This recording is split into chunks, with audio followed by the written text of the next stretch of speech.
Bom dia, estou aqui para falar hoje um pouquinho dos capítulos 1, 2 e 3 do livro Metodologia Científica de Engenharia de Produção e Gestão de Métodos. E eu vou tentar trazer, um summary do que esses três capítulos eles estão falando para a gente. Bom, na introdução do capítulo 1, ele vai visar principalmente para poder estabelecer os limites que a pesquisa científica ela pode operar. E também ele vai determinar, de uma forma simples, como é que funciona a pesquisa científica de forma geral. Vamos dar uma olhadinha nesse fluxo, né?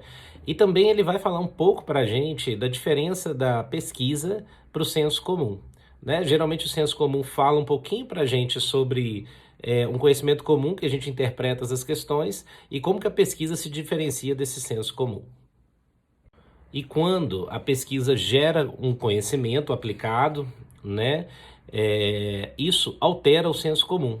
Então, basicamente, a gente pode falar que toda vez que eu estiver fazendo uma pesquisa, eu desafio aquele status quo para entender se aquela teoria ou aquela questão funciona, e quando eu consigo desafiar aquilo, refutando aquilo, eu adiciono conhecimento e aquilo vira uma nova prática. Já no item 1.2, ele vai trazer uma das questões mais importantes dentro do livro. Ele vai falar o seguinte, que é a questão da importância dos modelos, modelos e métodos. E se a gente pudesse sumarizar, quando existe uma desordem, ou um fenômeno que não pode ser compreendido, eu estabeleço ou eu faço através de observação, pesquisa, hipóteses, um modelo que possa ir além e fazer a interpretação daquele fenômeno ou desordem, até então, os modelos pré-existentes, eles não são capazes de explicar aquela desordem. Então, a partir daí, eu tenho um problema e eu consigo gerar também um modelo que é capaz de explicar aquele fenômeno que até então o conhecimento não seria permitido. E através disso, eu transformo a desordem, que é um fenômeno desconhecido, em ordem, Porque o que a gente quer? Quando a gente tem uma problemática, um problema, a gente procura entender no estado futuro, a gente busca um estado futuro na qual a gente compreende esse problema. Então, eu acho que já o item 1.3 está falando de teoria e fatos, E vai buscar, em essência, a relação causal entre fatos históricos, dados, para permitir, que essas questões possam ser interpretadas e um novo modelo ou um novo conhecimento possa ser gerado de maneira que explique o problema, que até então não era conhecido. Dentro desse item tem a importância da interpretação de fatos e dados, E também as questões quando o pesquisador pode interferir no fenômeno corrente ou não, porque isso vai determinar a forma como as teorias vão ser criadas. O item 1.4 fala de hipóteses, E nada mais é, de uma forma simples, que proposições para que os pesquisadores possam refutar ou aceitar para a resolução de um determinado problema.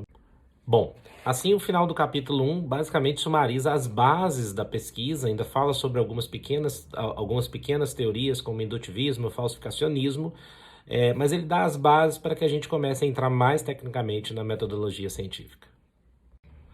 Bom, o capítulo 2, ele vai falar um pouco para a gente do projeto, do planejamento do projeto de pesquisa, a definição do modelo teórico, Ele compreende dos itens 2.1 ao item 2.6 e ele é bem interessante.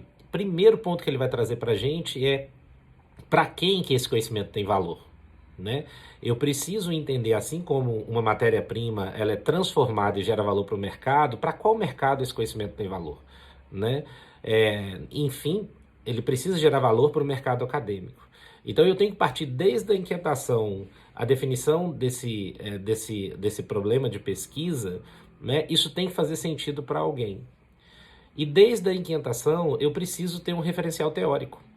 E eu preciso conhecer profundamente as bases desse referencial teórico para permitir que o conhecimento avance sobre o conhecimento, porque esse determinado conhecimento teórico não pode responder determinadas perguntas. Exemplo, se eu tenho um trabalho na linha de Einstein que tem o modelo E igual a mc ao quadrado, eu preciso conhecer profundamente esse modelo e quais as perspectivas ele não pode responder para que eu avance naquele conhecimento e, por fim, eu possa colocar esse modelo à prova e, em si, gerar valor para o mercado ou para a academia com novos conhecimentos. Bom, o capítulo 3 vai trazer, propriamente dito, uma análise mais técnica sobre abordagem qualitativa e quantitativa, e dentro das mesmas, as suas especificidades, né? E vai dizer o que cada uma pode ser aplicado e explicar um paradoxo importante que as pessoas acham, às vezes, que uma abordagem qualitativa não vai ter dados, né? No último item desse capítulo, basicamente, ele vai trazer que também pode ser necessária a combinação dessas duas análises para determinados tipos de problemas, assim também como riscos que elas apresentam, como as dificuldades técnicas, acesso a dados. Então, ele já começa a descrever sobre determinados modelos que nós podemos estar utilizando e como eles podem ser aplicados no dia a dia da metodologia de pesquisas. Assim eu termino esse vídeo explicando esses 3 primeiros capítulos de uma forma simples, mas que possa trazer um pouco de explicação sobre o conteúdo básico dos mesmos.